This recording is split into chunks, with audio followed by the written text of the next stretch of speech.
السلام عليكم ورحمة الله وبركاته. أهلا فيكم في الحلقة الجديدة من نوستالجيا جيمر شو. في الحلقة إن شاء الله راح نراجع جهاز السيجا جينيسيس واللي هو كان منافس لجهاز السوبر نينتندو اللي راجعناه في الحلقة الماضية. وإن شاء الله راح نبدأ وهالمرة مع ضيف شرف اللي هو الأخ محمد، راح يعطينا نبذة عن تاريخ الجهاز.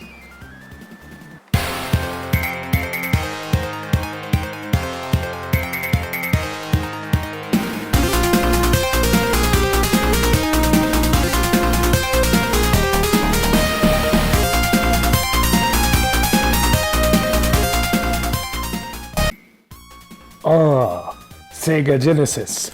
صدر هذا الجهاز في سنة 1988 في اليابان، وفي أمريكا سنة 1989، وفي أوروبا سنة 1990.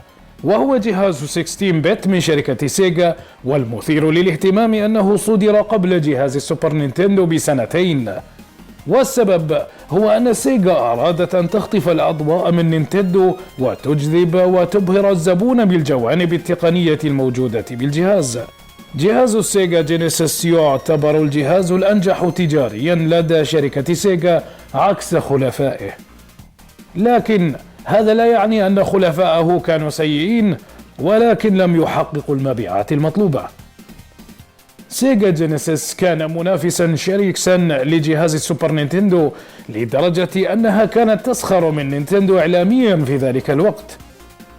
ومع ذلك جهاز السيجا لم ينجح في هزيمة جهاز السوبر نينتندو، نظرا أن السوبر نينتندو بنت سوقا عملاقا لها، وبشخصيات ألعابها الشهيرة التي امتلكت قلوب الملايين، وأغلب الأوقات ألعاب البورت أو التي تنزل على كلا الجهازين نسخة السوبر نينتندو تكون الأفضل إلا في حالات نادرة. عموما، بعيدا عن المقارنة، جهاز السيجا جينيسيس الجميل يعتبر جهازا ممتازا جدا، مكتبة ألعابه رهيبة وفريدة. في ذلك الوقت سيجا كانت تصدر بعض ألعابها على الأركيد مثل ألتر بيس وجولدن أكس، وفي نفس الوقت تصدرهم على جهاز السيجا جينيسيس لتسوق الجهاز على أنه أركيد مصغر، بجانب أنه جهاز منزلي. هذه نبذة تاريخية بسيطة عن الجهاز. أوكي، كلامك حلو، بس كأنك مسوي الموضوع وايد دراما وفيلم هندي. نعم، لأنها سيجا صديقة طفولتي، حبي الأول والأخير، سوف تحتل العالم. أقول ما عليكم منه، هذا شكله فان بوي. ماذا؟ أنا فان بوي؟ هل نظرت إلى قبعتك؟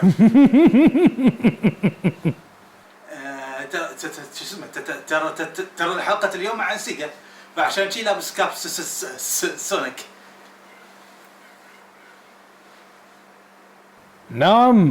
نعم صدقتك. أقول ما عليكم منه، خلينا نراجع الكونسول. هذا هو الجهاز عن قرب مثل ما تشوفون، ووزنه نوعا ما ثقيل.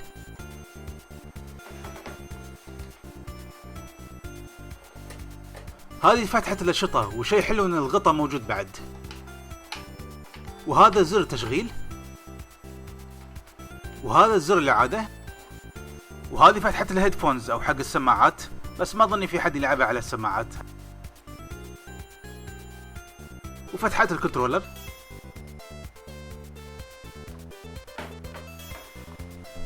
في الجهة الخلفية نشوف فتحة السي ادابتر، وعدالة فتحة الليفي، واخيرا فتحة الارف.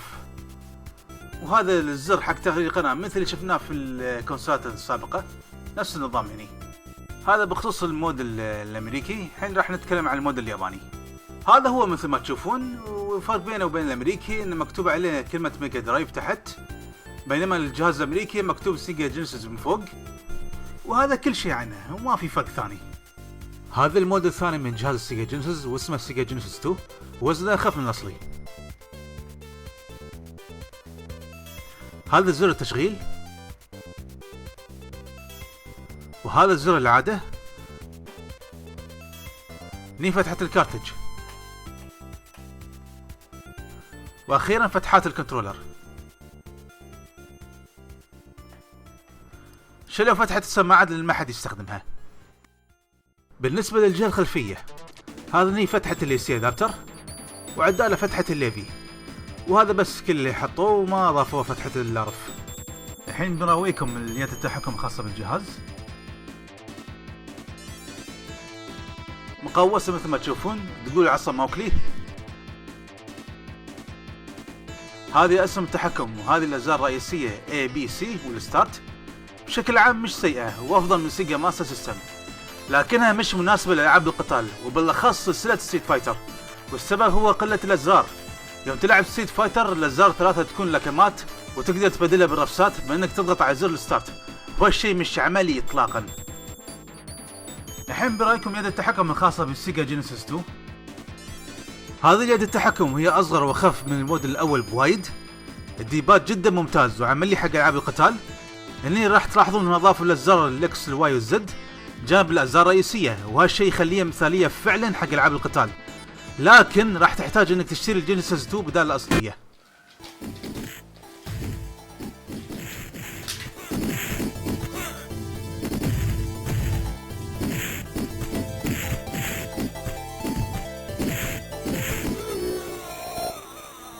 يس! شو هذا؟ يا اخي غش ما يصير، انا كنترول مالي بس 3 ازرار وانت عندك 6. 6 أزرار. مشكلتك.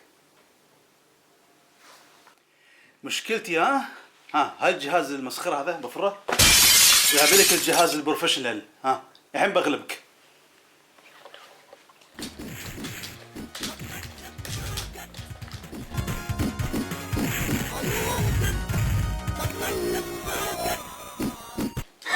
غلبتك. شو هالحالة هذا؟ شو هالمسخره؟ ما علي انا براويك. خلينا من الكنترول هذا بطلع لك الحين فايتر ستيك SGX هذا هذا حق المحترفين، والحين براويك.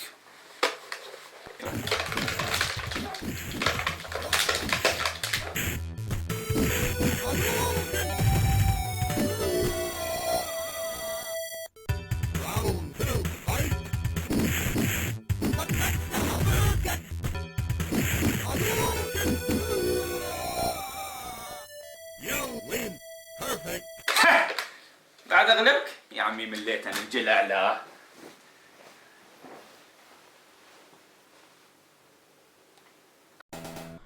عموما تصاميم اجهزة السيجا جينيسيس يعني بشكل عام حلوة. الحين راح نتكلم عن الغلفة. هذا هو الغلاف. حلو انهم تعلموا من غلطتهم وشالوا الخطوط المربعة اللي على الخلفية واللي كنا نشوفها بغلفة السيجا ماستر سيستم، ومصنوع من بلاستيك صلب ويحافظ على الشرطة، والتغليف بشكل عام ممتاز.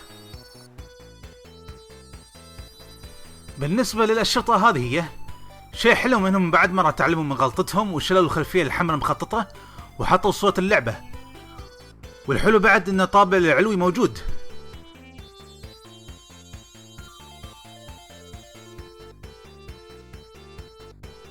هذه الأشرطة اليابانية ولاحظوا كيف هي مختلفة في الأطراف.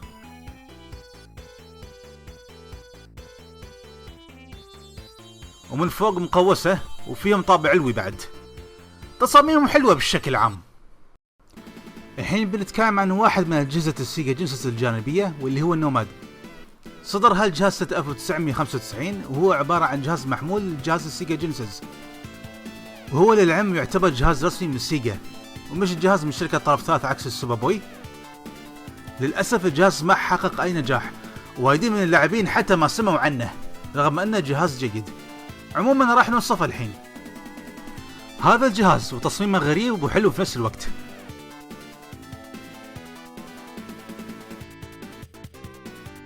هذا اسم التحكم، وهذا زر الستارت، وهذا زر المود، ووظيفته انه غير التحكم من 6 الى 3 ازرار والعكس.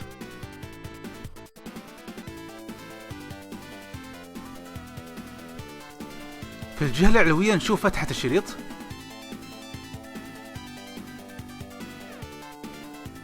وهذه فتحة الاي بي، وهذا زر التشغيل.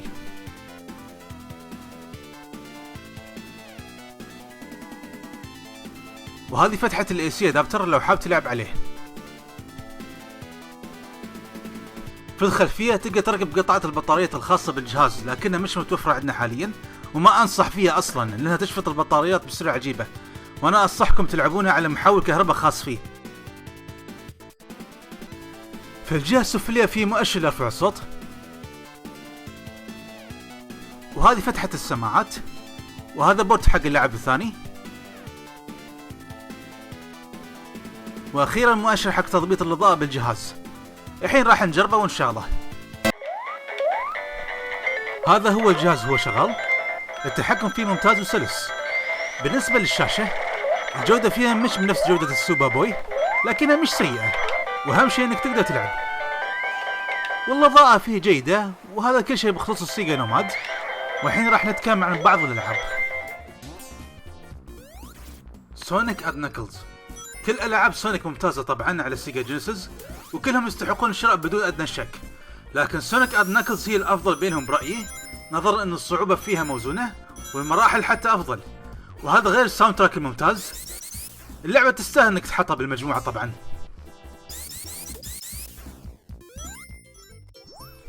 ميكي ماوس كاسل ايفولوشن. اذا انت تحب العاب ميكي ماوس فما في اي شك انك راح تحب هذه. للعلم هاللعبة كانت تعتبر من افضل العاب السيجا جينيسيس، لدرجة ان سيجا سوت لها ريميك. ميزتها في الجيم بلاي والعوالم رهيبة. انت تلعب طبعا ميكي ومهمته انقاذ ميني من قصر الخيال اللي انحبست فيه.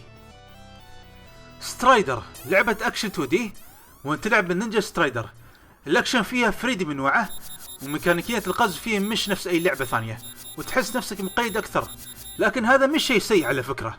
اللعبة رهيبة وادمانية وتستاهل الشراء. روكيت نايت من الالعاب المفضلة على السيجا جينيسيس. لعبة مغامرات اكشنية جدا رهيبة، وما في شيء احلى من انك تنطلق مثل الصاروخ عشان تتجدم باللعبة، او حتى تقضي على الاعداء، واللعبة تعطيك شعور رهيب. انت تلعب بالفارس المدرع سباكتر، ومهمته انقاذ الاميرة. اياك تفوت على نفسك هاللعبة. تويتي اند سيلفستر. هاللعبة راح تخليك تضحك وايد. لعبة مسلية وفريدة، واحلى شيء انك تلعب بسيلفستر، لاني بصراحة اكره تويتي كره عمى واستانس لما هاجمه. المهم انت تلعب بسيلفستر، ومهمته هي الامساك بتويتي. انت راح تحتاج الى ادوات واغراض تخليك توصل له. لعبة فريدة مثل ما قلت، وتستاهل التجربة.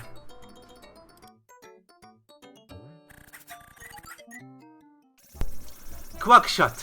اذا انت تدور لعبة مغامرات ممتازة لبطوط او دونالد داك، فاقول لك ان هذه افضل وحدة فيهم بدون منازع. هاللعبة تركز على الاستكشاف حول العالم في مختلف الدول وحل الغاز.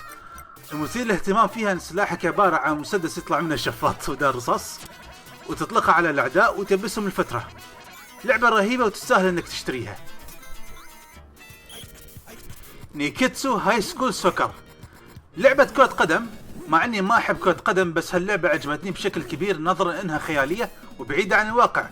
انت تقدر تسوي تسديدات خاصة مثل اللي نشوفها بكابتن ماجد، بالاضافة للحركات الخاصة الاخرى. انت تقدر تسوي كل هذا عن طريق الشحن بالضغط على الزر بي وتسدد. كل فريق له تسديداته وقدراته الخاصة، راح تدمن عليها مع مرور الوقت. شينوبي 3 لعبة مغامرات اكشن. هذه اللعبة المفضلة عندي على جهاز السيجا جينيسيس، وهي حماسية واحترافية بشكل كبير جدا، واشوف ان هالجزء هو الافضل جزء بسلسلة شينوبي. اللعبة فيها الكثير من الحركات الاحترافية والاسحار الرهيبة. هي اللعبة موجهة للكل ومش بس للمحترفين، فلا تخاف من صعوبتها، وهي من الالعاب اللي لازم اي كولكتر يشتريها. هذا كل شيء بخصوص الالعاب وجهاز السيجا جينيسيس. في الختام هذا هو جهاز السيجا جينيسيس. راح تسألوني هل بالتأكيد الجهاز يستحق الشراء، ولا نحتاج إلى نصائحك يا سيدي.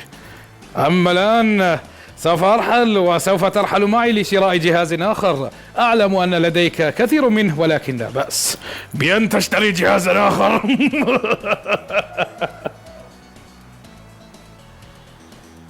الشاه مو عليك، الشاه علينا أن يبتك في الحلقة. كما يقول أهل الإمارات، اقلب وجهك. اقلب وجهي؟ اي صفحة؟ اخرب عن وجهي. هذا كل اللي بغينا نقوله. سبحان الله وبحمدك، اشهد ان لا اله الا انت، استغفرك واتوب اليك، والسلام عليكم ورحمه الله وبركاته.